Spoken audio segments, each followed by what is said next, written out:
Бүгін мынау кеше бояуды бітіріп, бүгін мына аяқтарын қоюға кірісіп жатқан кезде бір қателеріміз шығып жатыр. Мына үстіндегі вагончикті тез қоюына байланысты мына жердегі мына тесіктер ана басында болу керек еді. Теріс тесік қойыпты. Мына жанындағы тесіктер мынау алды. Мынау арт жағы мына есігі бар. Арт жағында тесіктер мына астында болу керек еді. Былай болу керек еді. Мына жерде. Бірақ біздер мына жанына тесік қойыптық. Мына алды жағы прицептің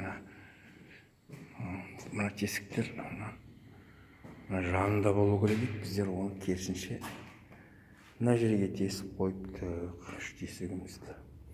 Енді соны қайтадан мынандай үш тесікті мына жағына тесу керек. Бірақ қателеспеу үшін мына прицепті кері дұрыстап қою керек. Мына есік жағы, мына қазір есік жағы мына дышлаға қарап тұр. Ол керісінше болу керек. Мына есігі артқа қарау керек. Соған байланысты мен мына прицепті